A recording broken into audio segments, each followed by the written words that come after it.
Sous la pluie battante, Julien trébucha sur le chemin boueux, son sac à dos alourdi par l'eau et le poids de l'exil.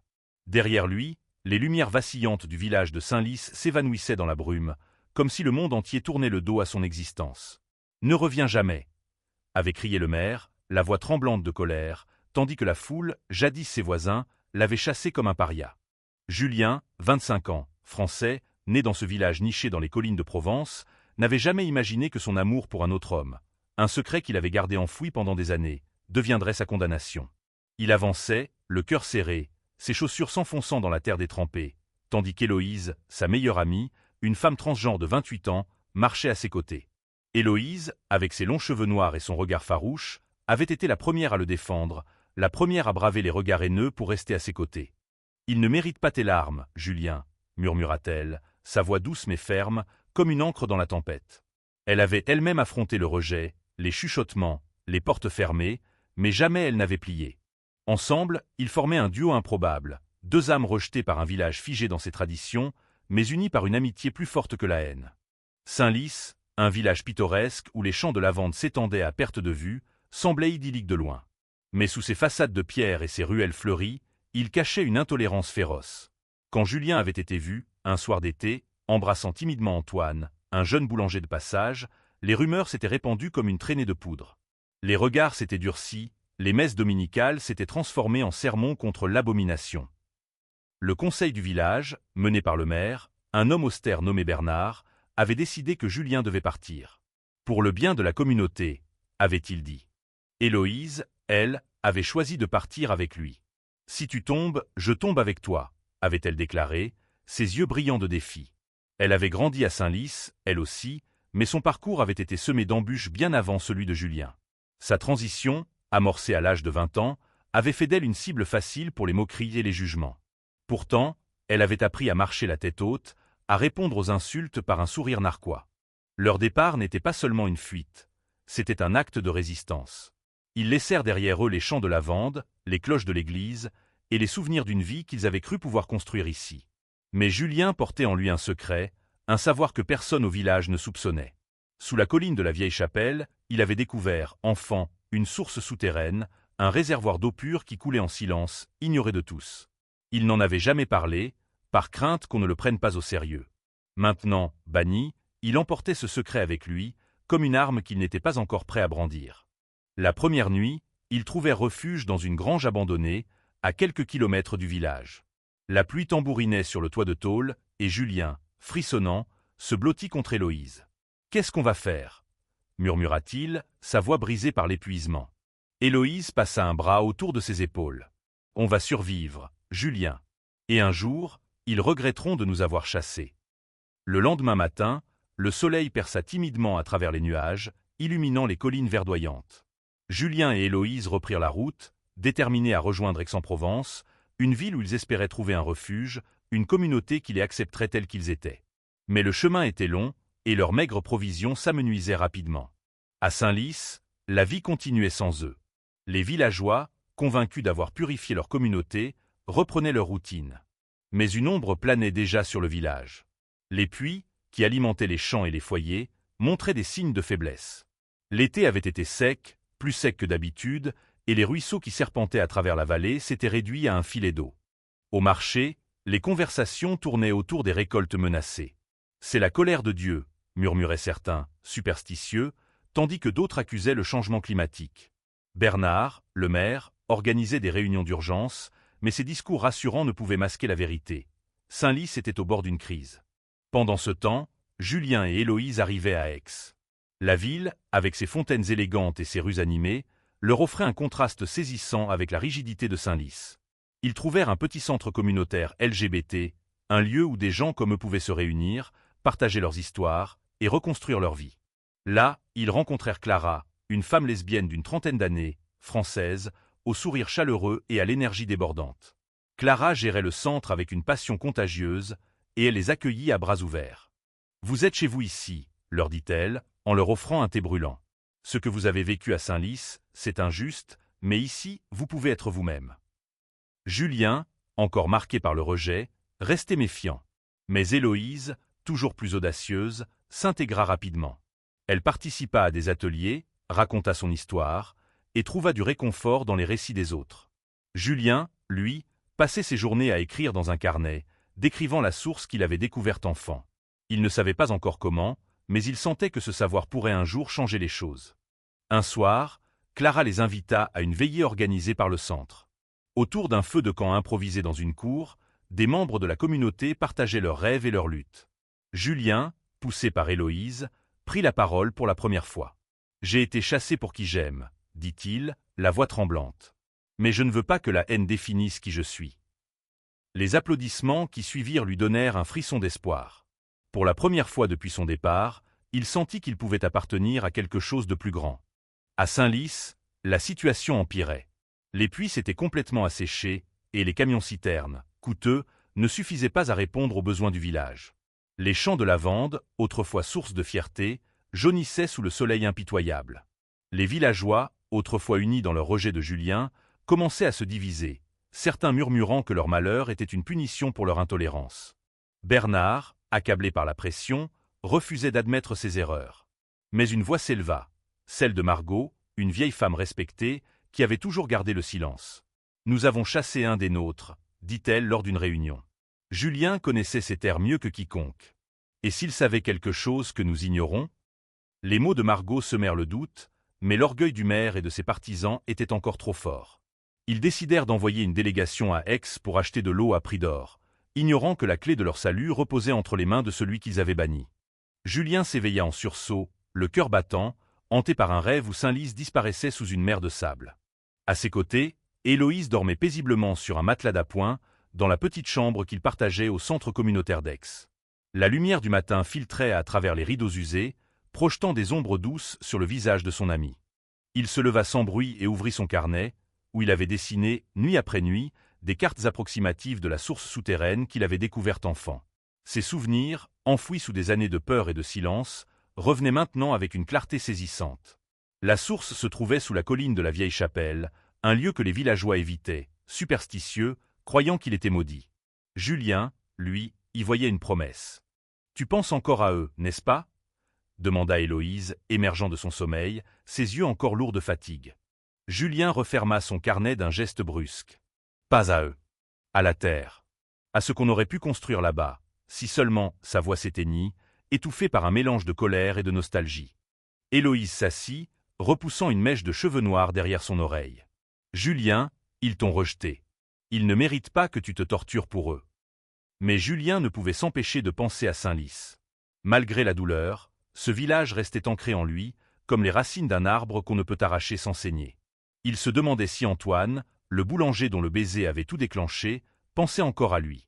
Antoine avait quitté le village peu après l'incident, chassé par les mêmes rumeurs qui avaient condamné Julien. À Aix, la vie prenait peu à peu un nouveau rythme. Clara, la responsable du centre, leur avait trouvé des petits boulots. Héloïse aidait à organiser des événements communautaires, tandis que Julien travaillait dans une librairie, triant des livres poussiéreux dans une arrière-boutique. Chaque soir, ils se retrouvaient autour d'un café, partageant leurs espoirs et leurs blessures. Clara, avec son optimisme inébranlable, leur parlait d'un avenir où ils pourraient non seulement survivre, mais s'épanouir. Un jour, alors que Julien rangeait des livres, un client entra dans la librairie. C'était Léo, un homme de 27 ans, français, aux cheveux bouclés et au sourire timide. Il cherchait un recueil de poésie de Rimbaud, et Julien, surpris par son propre élan, engagea la conversation.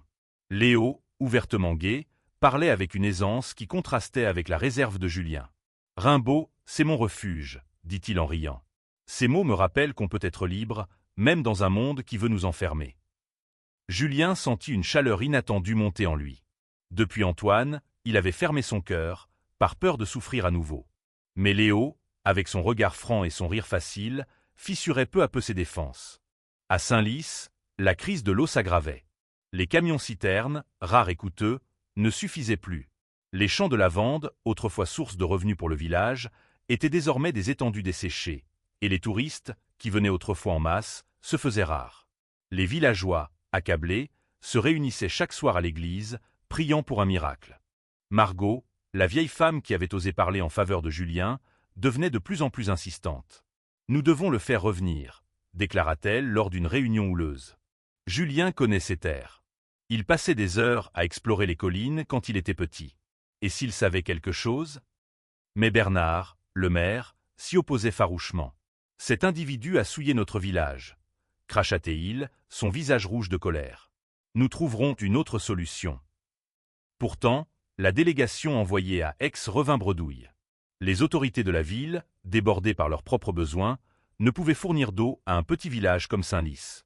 Les murmures s'amplifiaient, et même les plus fidèles partisans de Bernard commençaient à douter. Un soir, Margot prit une décision. Sans en parler à personne, elle emprunta la vieille camionnette de son fils et partit pour Aix. Elle avait entendu dire que Julien et Héloïse s'étaient réfugiés dans un centre communautaire. Elle n'avait qu'une vague idée de l'endroit, mais sa détermination était inébranlable. À Aix, Julien et Léo se rapprochaient. Ils passaient des soirées à discuter de poésie, de musique et de leur rêve d'un monde plus juste. Léo, qui avait grandi à Marseille, avait lui aussi connu le rejet de sa famille lorsqu'il avait fait son coming out à 18 ans. Mais il avait transformé sa douleur en force, devenant militant pour les droits LGBT. « On ne change pas le monde en se cachant », disait-il à Julien, ses yeux brillants d'espoir. Héloïse, de son côté, observait cette nouvelle amitié avec un sourire complice. « Il te fait du bien, ce garçon », glissa-t-elle un soir à Julien, alors qu'il rentrait au centre. « Ne le repousse pas, d'accord ?» Julien rougit, incapable de répondre. Mais au fond de lui, il savait qu'elle avait raison. Léo lui offrait une lueur d'espoir, un rappel qu'aimer n'était pas un crime, mais un droit. C'est alors que Margot arriva. Elle frappa à la porte du centre communautaire un soir de pluie, son visage ridé marqué par l'épuisement. Quand Julien la vit, il se figea, partagé entre la surprise et la méfiance. « Qu'est-ce que vous faites ici » demanda-t-il, la voix tremblante. « Julien, » dit Margot, ses yeux humides, « le village a besoin de toi. » Julien fixait Margot, immobile, comme si le passé venait de surgir pour le frapper en plein visage. La vieille femme, trempée par la pluie, semblait frêle mais déterminée, ses mains noueuses serrant un chalusé. « Le village est en train de mourir, Julien, » dit-elle, sa voix brisée par l'émotion. « Les puits sont secs. Les champs s'effondrent. Nous n'avons plus rien. » Héloïse, qui s'était approchée, croisa les bras, son regard perçant fixé sur Margot. « Et vous pensez qu'il suffit de venir ici, après tout ce que vous lui avez fait, pour qu'il accourt vous sauver ?» Sa voix était tranchante, pleine d'une colère contenue. Margot baissa les yeux, honteuse. « Je n'ai pas voté pour son bannissement, » murmura-t-elle. « Mais je n'ai pas assez parlé non plus. J'ai eu tort. » Julien sentit une tempête d'émotions l'envahir. Colère, douleur, mais aussi une étrange pitié pour cette femme qui avait parcouru des kilomètres sous la pluie pour le retrouver. « Pourquoi moi » demanda-t-il enfin, sa voix rauque. « Pourquoi maintenant » Margot releva la tête, ses yeux brillants d'espoir. « Parce que tu connais ces terres, Julien. Tu les as toujours aimées. Je me souviens de toi, enfant, explorant les collines, dessinant des cartes dans la poussière. Si quelqu'un peut nous aider, c'est toi. » Julien détourna le regard, ses pensées tourbillonnant. La source. Il n'en avait parlé à personne, pas même à Héloïse. Ce secret, qu'il gardait comme un trésor enfoui, était tout ce qui lui restait de Saint-Lys. Devait-il le partager avec ceux qui l'avaient rejeté? Clara, qui avait entendu la conversation depuis le couloir, intervint. « Julien, tu n'es pas obligé de décider tout de suite, » dit-elle doucement. « Mais si tu choisis d'aider, fais-le pour toi, pas pour eux. Pour prouver que tu es plus grand que leur haine. » Ce soir-là, Julien ne dormit pas assis sur le rebord de la fenêtre, il regardait les lumières d'Aix scintiller dans la nuit. Léo, qui était resté pour la veiller, s'approcha et s'assit à ses côtés. « Tu penses à rentrer, n'est-ce pas » demanda-t-il, sa voix calme mais pénétrante. Julien hocha la tête, incapable de mentir. « Je ne sais pas si je veux les aider ou les laisser se débrouiller. Une partie de moi veut qu'ils souffrent, comme ils m'ont fait souffrir. » Léo posa une main sur son épaule. « Tu n'es pas comme eux, Julien. Tu ne l'as jamais été. Si tu as une solution, utilise-la. Pas pour eux, mais pour toi. Pour montrer que l'amour gagne toujours. » Ces mots restèrent gravés dans l'esprit de Julien. L'amour. Pas seulement celui qu'il ressentait pour Léo, ou celui qu'il avait perdu avec Antoine, mais l'amour qu'il portait à la terre, à la vie, à la possibilité d'un avenir meilleur. Le lendemain, Julien, Héloïse et Margot se réunirent autour d'une table au centre communautaire. Julien ouvrit son carnet et, pour la première fois, partagea son secret. « Sous la colline de la vieille chapelle, il y a une source souterraine, » expliqua-t-il, traçant des lignes sur une carte approximative. « Je l'ai trouvée quand j'avais 10 ans. Elle est profonde, mais l'eau est pure. Si on creuse, on peut la ramener à la surface. Margot écarquilla les yeux. Pourquoi n'en as-tu jamais parlé? Julien haussa les épaules, un sourire amer aux lèvres. Qui m'aurait écouté? Un gamin? Puis un paria? Héloïse, toujours méfiante, intervint. Et qu'est-ce qui nous garantit qu'ils ne vont pas nous rejeter à nouveau une fois qu'ils auront leur eau? Margot baissa la tête. Je ne peux pas parler pour tout le village. Mais je vous promets que je me battrai pour vous. Après une longue discussion, Julien prit sa décision. Il retournerait à Senlis, non pas pour se venger, mais pour prouver qu'il était plus qu'un exilé. Héloïse, fidèle à sa promesse, l'accompagnerait. Léo, quant à lui, insista pour venir aussi. « Je ne te laisse pas affronter ça tout seul », dit-il avec un sourire qui fit battre le cœur de Julien un peu plus vite. Le retour à Senlis fut un choc.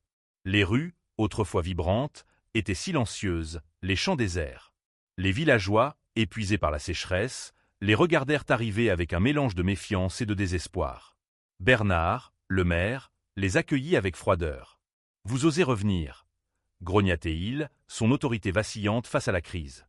Julien, soutenu par Héloïse et Léo, tint bon. « Je peux vous aider, » dit-il, la voix ferme. « Mais pas pour vous.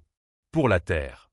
Pour ceux qui souffrent à cause de vos choix. » Il guida une équipe vers la colline de la Vieille Chapelle, où il indiqua l'emplacement exact de la source. Les villageois, d'abord sceptiques, commencèrent à creuser sous ses instructions. Chaque coup de pioche était un pas vers la rédemption, non pas pour eux, mais pour Julien lui-même. Le premier jet d'eau jaillit de la terre comme une promesse longtemps oubliée. Sous la colline de la Vieille Chapelle, les villageois, couverts de sueur et de poussière, poussèrent des cris de joie en voyant l'eau scintiller sous le soleil. Julien, debout à l'écart, observa la scène, le cœur partagé entre satisfaction et méfiance. Héloïse, à ses côtés, murmura « Tu l'as fait, Julien. Tu leur as donné ce qu'ils ne méritaient pas ». Sa voix portait une pointe de fierté, mais aussi une mise en garde. Léo, qui avait aidé à organiser les travaux, s'approcha et glissa sa main dans celle de Julien. « Tu es plus grand qu'eux », chuchota-t-il. Ce geste, simple mais audacieux, attira quelques regards désapprobateurs, mais Julien, pour la première fois, ne baissa pas les yeux. Les jours suivants, la source transforma Senlis. L'eau, pure et abondante, ranima les champs de lavande et redonna espoir aux villageois. Mais si la terre renaissait, les cœurs restaient divisés. Certains, comme Margot, voyaient en Julien un héros. D'autres, menés par Bernard, refusaient de reconnaître leur erreur. « Il a fait son devoir, rien de plus », grommela le maire lors d'une réunion. « Cela ne change pas qui il est. » Julien, Héloïse et Léo restèrent au village, logés chez Margot, qui leur offrit un toit avec une générosité sincère. Mais la tension était palpable. Chaque regard, chaque murmure dans les ruelles rappelait à Julien qu'il n'était pas le bienvenu, même après avoir sauvé Senlis. Un soir, alors que le soleil se couchait sur les collines, Julien s'assit avec Léo sur un muret de pierre, face aux champs de lavande désormais verdoyants. « Je ne sais pas si j'ai fait ça pour eux ou pour moi », avoua-t-il, les yeux perdus dans l'horizon. Léo sourit. « Tu l'as fait pour les deux. Tu leur as montré qu'ils avaient tort, et tu t'es prouvé que tu pouvais surmonter leur haine. » Héloïse, qui les rejoignit, ajouta avec un rire, « Et tu m'as prouvé que j'avais raison de croire en toi. » Mais la paix fut de courte durée. Une nuit, des pierres furent jetées contre les fenêtres de la maison de Margot. Des insultes, griffonnées sur des bouts de papier, furent glissées sous la porte. « Parias, lisaiton. Vous ne serez jamais des nôtres. » Julien, réveillé par le bruit, sentit la colère monter en lui. « Ils ne changeront jamais, » murmura-t-il, les poings serrés. Héloïse, déjà debout, ramassa les papiers et les déchira avec un calme glacial. « Alors on leur montrera qu'on n'a pas besoin d'eux pour vivre. » Le lendemain, une réunion fut organisée à la mairie. Margot, soutenue par quelques villageois, exigea des excuses publiques pour Julien et Héloïse. « Sans eux, nous serions perdus », déclara-t-elle, sa voix résonnant dans la salle. « Vous avez chassé un homme pour qui il aime. Et maintenant, vous osez l'insulter après qu'il vous a sauvé ?» Bernard, acculé, tenta de minimiser. « Nous sommes reconnaissants pour l'eau, mais les traditions. »« Vos traditions nous tuent », interrompit Héloïse, se levant d'un bond. « Vous parlez de morale, mais où est la vôtre quand vous rejetez vos propres enfants ?» Un silence lourd s'abattit sur la salle. Pour la première fois, certains villageois baissèrent les yeux, honteux. D'autres, cependant, soutinrent Bernard, murmurant des accusations. Julien, qui était resté silencieux, se leva à son tour. « Je ne suis pas revenu pour votre pardon, dit-il, sa voix claire et ferme. Je suis revenu parce que cette terre est aussi la mienne. Vous pouvez me haïr, mais vous ne m'enlèverez pas ça. » Ces mots, simples mais puissants, marquèrent un tournant. Quelques villageois, touchés, commencèrent à applaudir. D'autres restèrent figés, mais une fissure venait de s'ouvrir dans le mur de leur intolérance. Les semaines qui suivirent furent un mélange de triomphe et de tension. La source découverte par Julien continuait de couler, redonnant vie à Senlis. Les champs de lavande retrouvaient leur éclat, et les premiers touristes revenaient, attirés par la beauté renaissante du village. Mais si la terre prospérait, les cœurs restaient divisés. Julien, Héloïse et Léo devinrent des figures polarisantes. Pour certains, ils étaient des héros, des exemples de courage face à l'adversité. Pour d'autres, ils restaient des intrus, des symboles d'un changement que le village n'était pas prêt à accepter. Margot, fidèle à sa parole, organisait des discussions communautaires, tentant de faire évoluer les mentalités. Mais le progrès était lent, et chaque pas en avant semblait suivi d'un recul. Un soir, alors que Julien et Léo se promenaient dans les rues du village, un groupe de jeunes leur lança des insultes. « Rentrez chez vous, les anormaux !» cria l'un d'eux, jetant une bouteille vide qui s'écrasa près de leurs pieds. Léo, prêt à répondre, fut retenu par Julien. « Laisse, murmura-t-il, les mâchoires serrées.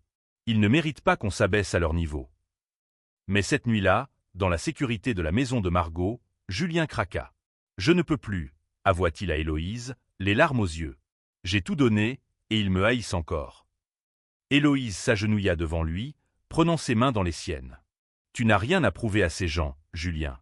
Tu l'as fait pour toi, pour nous. Et regarde ce qu'on a construit ici, une famille, une communauté. » Léo, qui les écoutait en silence, ajouta « Et tu m'as moi. » Il sourit, mais ses yeux étaient sérieux. « Je ne vais nulle part, Julien. Pas sans toi. » Ces mots, simples mais lourds de sens, redonnèrent à Julien une lueur d'espoir. Il réalisa que, malgré la haine, il avait trouvé quelque chose de plus précieux, l'amour, l'amitié et une communauté qu'il acceptait tel qu'il était. À Senlis, un événement inattendu bouleversa la dynamique. Une journaliste d'Aix, intriguée par l'histoire de la source, vint interviewer Julien. L'article, publié dans un journal régional, titrait « Le paria qui a sauvé son village ». Il racontait l'histoire de Julien, son bannissement, son courage et la source qui avait changé la destinée de Senlis. L'article se répandit, attirant l'attention de médias nationaux. Bientôt, des caméras envahirent le village, et Julien, Héloïse et Léo devinrent des figures médiatiques. Leur histoire, celle d'un jeune homme gay et d'une femme transgenre rejetée mais triomphant, toucha des milliers de personnes à travers la France. Ce soudain éclat de lumière mit Bernard dans une position inconfortable. Les villageois, influencés par l'opinion publique, commencèrent à remettre en question son leadership. Lors d'une nouvelle réunion, plusieurs voix s'élevèrent pour exiger des excuses officielles. « Nous devons reconnaître nos erreurs », déclara une femme, mère de 2 enfants, qui avait autrefois soutenu le bannissement. « Julien nous a sauvés. Nous lui devons au moins ça. » Bernard, acculé, céda enfin. Lors d'une cérémonie publique, il présenta des excuses maladroites, mais sincères. « Nous avons eu tort », admit-il, évitant le regard de Julien. « Senlis vous doit beaucoup. » Julien, debout au centre de la place, entouré d'Héloïse, Léo et Margot, répondit simplement « Ce n'est pas votre pardon que je veux. C'est un village où personne ne sera plus jamais rejeté pour qui il est. » Les excuses de Bernard marquèrent un tournant, mais elles ne suffirent pas à effacer des années de douleur. Julien savait que les mots, même sincères, ne pouvaient réparer les blessures infligées par le rejet. Pourtant, il choisit de rester à Senlis, non pas pour se réconcilier avec ceux qui l'avaient chassé, mais pour construire un avenir où personne d'autre ne subirait le même sort. Héloïse, fidèle à son esprit combatif, proposa une idée audacieuse, transformer Senlis en un lieu d'accueil pour ceux qui, comme eux, avaient été rejetés. « Pourquoi pas un festival ?» suggéra-t-elle un soir, alors qu'il partageait un dîner avec Léo et Margot. Un festival pour célébrer la diversité, pour montrer au monde que ce village peut changer. L'idée fut accueillie avec enthousiasme par Clara, qui promit de mobiliser le centre communautaire d'Aix pour soutenir le projet. Léo, avec son expérience de militant, prit en charge la communication, utilisant les réseaux sociaux pour faire connaître l'événement. Julien, quant à lui, se concentra sur l'aspect pratique, organiser des ateliers, des conférences et des performances artistiques dans les champs de lavande. Le projet, baptisé « Festival de l'eau et de l'amour », attira l'attention bien au-delà de Senlis. Des associations LGBT de toute la France offrirent leur soutien, et des artistes, musiciens et conférenciers confirmèrent leur participation. Mais à Senlis, l'idée rencontra une résistance féroce. Bernard, bien que forcé de tolérer l'événement, refusa de s'impliquer. « Ce n'est pas notre culture », marmonna-t-il, soutenu par une poignée de villageois traditionalistes. Malgré les obstacles, les préparatifs avancèrent. Julien, Héloïse et Léo travaillèrent sans relâche, soutenus par Margot et une poignée de villageois qui avaient changé d'avis. Parmi eux, Sophie, une jeune femme de 22 ans, française, qui avait autrefois participé aux moqueries contre Héloïse. « J'ai eu tort », avoua-t-elle un jour, les larmes aux yeux. « Je veux aider. » Julien, touché par sa sincérité, lui confia l'organisation d'un atelier artistique pour les enfants du village. Sophie, pleine de bonne volonté, s'impliqua avec une énergie qui surprit tout le monde. Le jour du festival arriva, transformant Senlis en un kaléidoscope de couleurs et de musique. Les champs de lavande, baignés de soleil, accueillaient des tentes où se tenaient des discussions sur l'inclusion, des spectacles de drag queens et des concerts. Des drapeaux arc-en-ciel flottaient aux côtés des drapeaux provençaux, symbole d'un mariage entre tradition et modernité. Julien, nerveux, prononça un discours d'ouverture. « Ce festival n'est pas seulement pour nous, » dit-il, sa voix portée par le micro. « C'est pour tous ceux qui ont été rejetés, qui ont cru qu'ils n'avaient pas leur place. Senlis peut être un foyer pour tous, si nous le voulons. » La foule, composée de villageois, de visiteurs d'Aix et d'ailleurs, applaudit chaleureusement. Héloïse, vêtue d'une robe éclatante, monta sur scène pour partager son histoire, sa voix vibrante d'émotion. Léo, quant à lui, captura l'événement en photo, immortalisant les sourires, les larmes et les moments de connexion. Mais la soirée ne se déroula pas sans heurts. Un groupe de protestataires, mené par un ancien allié de Bernard, tenta de perturber le festival en criant des slogans hostiles. Héloïse, fidèle à elle-même, les affronta avec un sourire narquois. « Vous pouvez crier », lança-t-elle, mais l'amour crie plus fort. La foule, galvanisée, se mit à chanter, couvrant les voix des protestataires. Ce moment, chargé d'émotion, marqua un tournant. Même ceux qui étaient venus avec des doutes commencèrent à danser, à rire, à se joindre à la célébration. Le succès du festival changea Senlis, mais pas d'un coup de baguette magique. Les semaines qui suivirent furent marquées par des discussions animées, des débats passionnés et des réconciliations timides. Certains villageois, touchés par les histoires partagées lors du festival, commencèrent à s'ouvrir. D'autres restèrent campés sur leur position, mais leur influence diminuait face à la vague de changement. Julien, Héloïse et Léo décidèrent de rester à Senlis pour poursuivre leur mission. Ils fondèrent une association, L'eau et l'amour, dédiée à l'inclusion et à la préservation des ressources naturelles du village. Avec le soutien de Clara et du Centre communautaire d'Aix, ils organisèrent des ateliers éducatifs, des projections de films et des groupes de parole pour les jeunes. Sophie, la jeune femme qui s'était ralliée à leur cause, devint une alliée précieuse. Elle lança un programme pour sensibiliser les enfants à la diversité, utilisant l'art comme un pont entre les générations. « J'ai grandi dans la peur de l'autre », confia-t-elle à Julien un jour. « Je ne veux pas que mes petits frères grandissent comme ça. » Julien, inspiré par son courage, commença à envisager un avenir à Senlis. Avec Léo, il explorait une relation naissante, faite de moments volés dans les champs de lavande et de longues conversations sous les étoiles. Héloïse, quant à elle, trouva un nouvel équilibre, partageant son temps entre Senlis et Aix, où elle devint une figure respectée dans la communauté LGBT. Mais le passé n'était jamais loin. Un soir, Julien reçut une lettre anonyme, glissée sous la porte de Margot. Les mots, écrits en lettres capitales, étaient durs « Tu ne seras jamais des nôtres ». Julien, au lieu de se laisser abattre, montra la lettre à Héloïse et Léo. « Ils peuvent écrire ce qu'ils veulent », dit-il, un sourire déterminé aux lèvres. « Je suis ici, et je ne partirai pas. » 1 an après le festival, Senlis avait changé. Les champs de lavande prospéraient, et le village attirait de nouveaux visiteurs, séduits par son histoire de rédemption.